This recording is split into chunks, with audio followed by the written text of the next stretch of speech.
बिस्मिल्लाहिर्रहमानिर्रहीम। अस्सलाम वालेकुम। लेक्चर का आगाज़ हदीस नबवी सल्लल्लाहु अलैहि वसल्लम से करते हैं।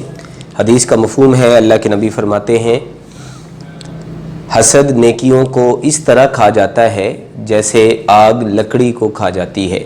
आज के लेक्चर में हम डिस्कस करेंगे लेंज़ेज़ लॉ। तो सबसे पहले हम फैराडे लॉ से बात शुरू करते हैं। फैराडे लॉ के मुताबिक इंड्यूस ईएमएफ बराबर होती है negative of n times rate of change of magnetic flux. Faraday law में ये जो नेगेटिव साइन है इसकी क्या सिग्निफिकेंस है, इसका क्या मीनिंग है, ये पॉइंट आउट किया लेंज ने। और ये नेगेटिव साइन हम बोलते हैं कि अकॉर्डिंग टू है Lenz's law. Negative sign is according to Lenz's law. Lenz ने बताया कि इस नेगेटिव साइन का ताल्लुक डायरेक्शन ऑफ इंड्यूस करंट के साथ है। जैसे हम अगर किसी भी कॉइल में या लूप में इंड्यूस ईएमएफ या इंड्यूस करंट फाइंड करना चाहते हों तो हम फैराडे लॉ को इस्तेमाल करते हैं। इसी तरह अगर किसी भी सर्किट में आपने इंड्यूस करंट की डायरेक्शन को फाइंड करना हो तो फिर हम लेंज़ेज़ लॉ को अप्लाई करेंगे। Lenz's law is used to determine direction of induce current. तो किसी भी जगह पर आपने इंड्यूस करंट की डायरेक्शन को फाइंड करना है तो आप लेंज़ेज़ लॉ की मदद से फाइंड करेंगे। और याद रखो, Lenz's law is according to law of conservation of energy. Lenz's law modified form है law of conservation of energy की इन इलेक्ट्रोमैग्नेटिक इंडक्शन। अब हम लेंज़ेज़ लॉ की डेफिनेशन करते हैं। According to Lenz, direction of induce current is always so as to oppose the change which causes the current. Induce current की डायरेक्शन हमेशा उस तरफ होती है ताकि जिस चेंज की वजह से करंट पैदा हो रहा हो ये उस चेंज को अपोज कर सके।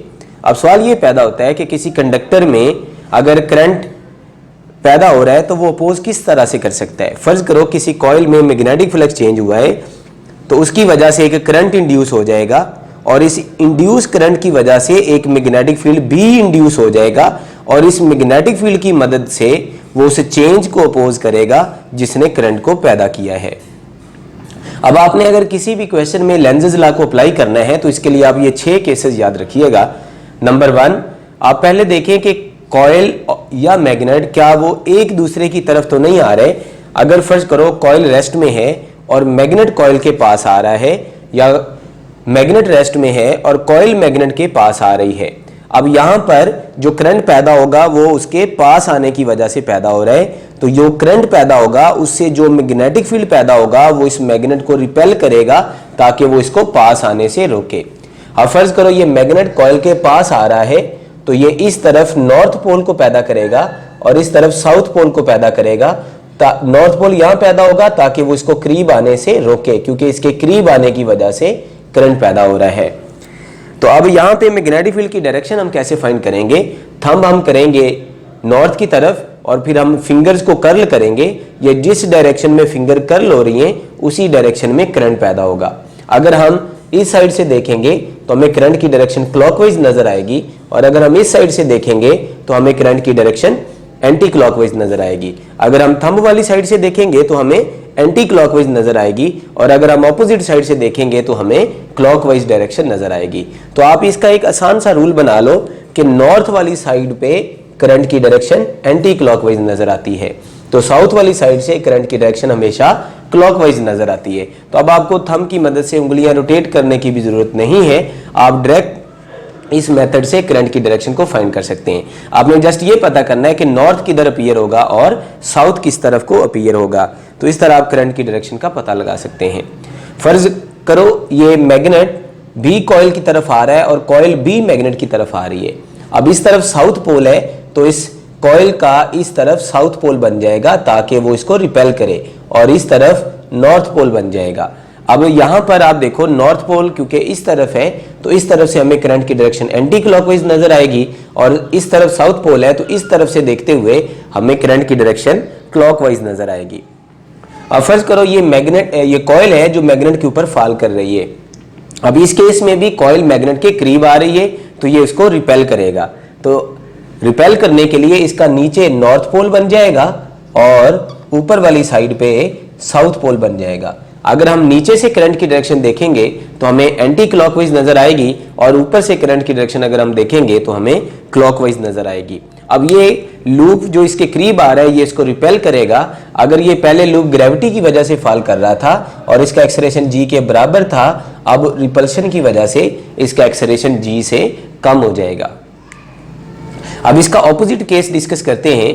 अगर कॉइल या मैग्नेट एक दूसरे से अवे मूव कर रहे हों तब क्या सिचुएशन है। कॉइल रेस्ट में है, मैग्नेट रेस्ट में है, कॉइल अवे जा रही है, या कॉइल रेस्ट में है, मैग्नेट अवे जा रहा है, या दोनों एक दूसरे से अवे जा रहे हैं। अब ये दोनों अट्रैक्शन कॉज करेंगे ताकि दूर जाने से रोकें। अब करंट पैदा हो रहा है दूर जाने की वजह से, तो जो करंट पैदा होगा वो इसको दूर जाने से रोकने की कोशिश करेगा, यानी अब वो उसको अट्रैक्ट करेगा। अब फर्ज करो ये कॉइल है और ये मैग्नेट उससे अवे मूव कर रहा है और इसका ये साउथ पोल है। अब क्योंकि ये इससे अवे जा रहा है तो ये इसमें जो मैग्नेटिक फील्ड पैदा होगा वो इसको अट्रैक्ट करेगा, तो फिर इसका इस तरफ नॉर्थ पोल पैदा होगा और इस डायरेक्शन इस तरफ साउथ पोल पैदा होगा। अगर आपने करंट की डायरेक्शन इस तरफ से बतानी हो तो क्योंकि इस तरफ साउथ पोल है तो हम बताएंगे करंट की डायरेक्शन क्लॉकवाइज है, और इस तरफ नॉर्थ पोल है तो हम बताएंगे करंट की डायरेक्शन एंटी क्लॉकवाइज है। तीसरा केस, अगर किसी जगह पर मैग्नेटिक फ्लक्स बढ़ रहा हो तो अब ये कैसे अपोज करेगा। अगर किसी रीजन में मैग्नेटिक फ्लक्स बढ़ रहा है तो ये उसको कम करने की कोशिश करेगा। According to Lenz's law the induced current will tends to decrease the magnetic flux. मिसाल के तौर पे फर्ज करो ये हमारे पास यूनिफॉर्म मैग्नेटिक फील्ड है और ये एक लूप मैग्नेटिक फील्ड के अंदर एंटर हो रहा है। जब ये इसके अंदर एंटर हो रहा है तो इसका फ्लक्स बढ़ रहा है। अब ये इसको कम करने की कोशिश करेगा। कैसे? इस फील्ड के ऑपोजिट में फील्ड पैदा कर देगा ताकि पहले वाले फ्लक्स को कम किया जा सके। तो अब ये फील्ड है इनटू द पेपर, तो अब वो फील्ड पैदा करेगा आउट ऑफ द पेपर। तो आपने थंब ऊपर को कर देना है और फिर उंगलियों को घुमाएं, तो अब आपको उंगलियों की डायरेक्शन बता देगी कि करंट किस डायरेक्शन में पैदा हो रहा है। ऊपर से देखते हुए हमें ये एंटी क्लॉकवाइज नजर आ रहा है, तो फिर नीचे से देखते हुए हमें ये क्लॉकवाइज नजर आएगा। तो आप याद रखो जिधर को थंब हो या जिधर को नॉर्थ हो उस तरफ से हमें एंटी क्लॉकवाइज नजर आएगा और दूसरी साइड से हमें क्लॉकवाइज नजर आएगा। एक और क्वेश्चन सॉल्व करते हैं। फर्ज करो ये एक लूप है जो नॉन यूनिफॉर्म मैग्नेटिक फील्ड में मूव कर रहा है। यहाँ पर आप देखो क्रॉस एक दूसरे के करीब है, यहाँ दूर हो गए, यहाँ और दूर हो गए। इसका मतलब अगर हम इधर को जा रहे हैं मैग्नेटिक फील्ड कम हो रहा है और अगर हम इधर को जा रहे हैं तो मैग्नेटिक फील्ड बढ़ रहा है। अगर ये लूप इधर से इधर मूव कर रहा है तो मैग्नेटिक फील्ड बढ़ने की वजह से इसका फ्लक्स भी बढ़ रहा है। अब वो जो करंट पैदा होगा वो इस फ्लक्स को कम करने की कोशिश करेगा। अब इसको कम करने के लिए वो इसके ऑपोजिट में फील्ड पैदा कर देगा। ये फील्ड इनटू द पेपर है तो इसका जो फील्ड पैदा होगा वो आउट ऑफ द पेपर हो जाएगा। तो अब हम उंगलियां घुमाएंगे तो ऊपर से हमें करंट की डायरेक्शन एंटी क्लॉकवाइज नजर आएगी, तो नीचे से हमें करंट की डायरेक्शन क्लॉकवाइज नजर आएगी। तो अगर हम इसको ऊपर से देख रहे हैं तो ये एंटी क्लॉकवाइज है और इधर भी ऊपर से देखते हुए ये एंटी क्लॉकवाइज डायरेक्शन में करंट पैदा हो रहा है। तो नीचे से देखते हुए करंट की डायरेक्शन ऑपोजिट हो जाएगी क्लॉकवाइज। चौथे केस को डिस्कस करते हैं।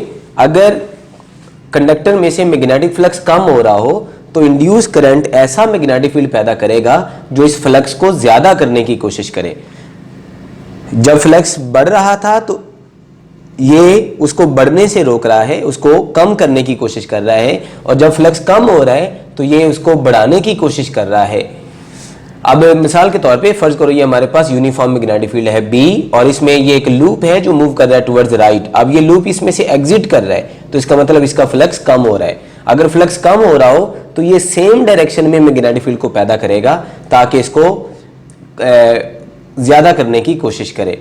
तो अब यहां पर magnetic field into the paper है तो इसका मतलब इसका मैग्नेटिक फील्ड भी इनटू द पेपर होगा ताकि उसको ज्यादा करने की कोशिश करे। याद रखो ज्यादा करना हो तो सेम डायरेक्शन में फील्ड पैदा होगा और कम करना हो तो ऑपोजिट डायरेक्शन में फील्ड पैदा होगा। तो यहां पर ये फील्ड इनटू द पेपर है, ये उसको ज्यादा करने की कोशिश करेगा तो इसका फील्ड भी इनटू द पेपर होगा। तो हम थंब नीचे को करेंगे, उंगलियां घुमाएंगे, तो यहाँ पे ऊपर से देखते हुए हमें डायरेक्शन क्लॉकवाइज नजर आ रही है और नीचे से देखते हुए करंट की डायरेक्शन होगी एंटी क्लॉकवाइज। तो इसका मतलब इसमें क्लॉकवाइज डायरेक्शन के अंदर करंट पैदा होगा। अब यहां पर आप देखो ये लूप भी मैग्नेटिक फील्ड से एग्जिट कर रहा है तो इसका मतलब फ्लक्स कम हो रहा है तो ये इसको ज्यादा करने की कोशिश करेगा। ज्यादा करने के लिए ये सेम डायरेक्शन में फील्ड पैदा करेगा।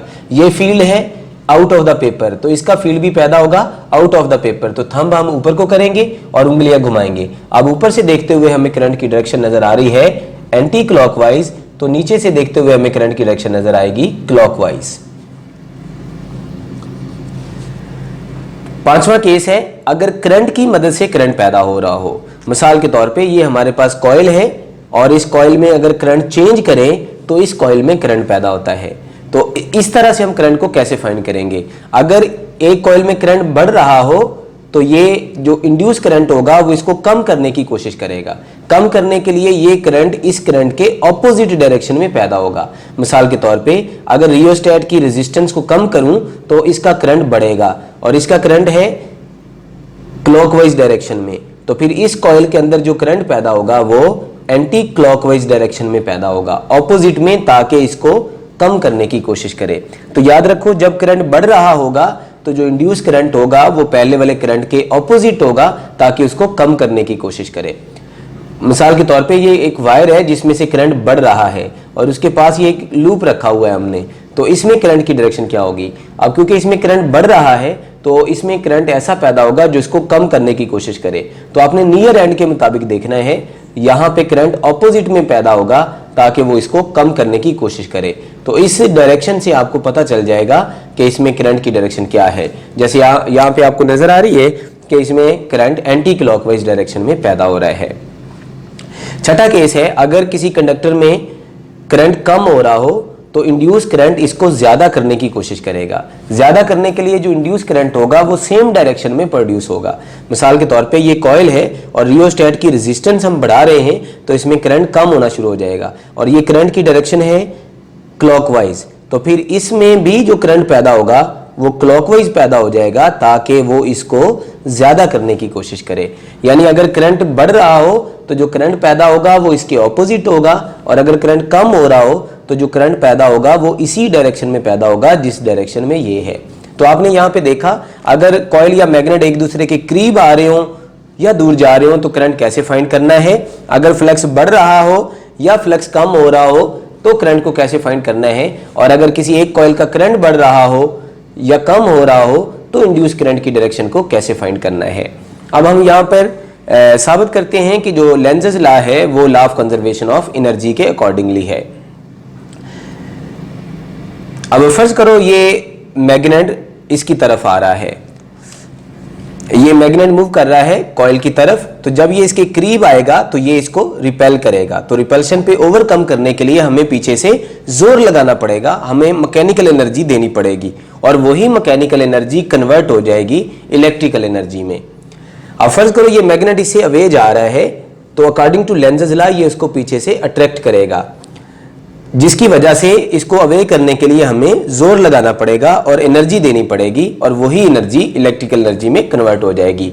अब जरा एक लम्हे के लिए सोचते हैं कि फर्ज करो ये इधर अवे जा रहा है और ये इसको अट्रैक्ट नहीं बल्कि रिपेल कर रहा है, तो यहाँ पर साउथ पोल है और यहाँ पर नॉर्थ पोल बन गया है, यहाँ पर साउथ और यहाँ पर नॉर्थ पोल बन गया है। अब ये साउथ पोल इसको पीछे से रिपेल करेगा तो ये और तेज हो जाएगा, इस तरह इसकी काइनेटिक एनर्जी भी बढ़ती जाएगी और अवे जाने की वजह से करंट भी पैदा होता जाएगा, तो ये खुद ब खुद चलने वाला एक सिस्टम बन जाएगा। तो ये law of conservation of energy के अगेंस्ट है। Thank you so much. Allah Hafiz.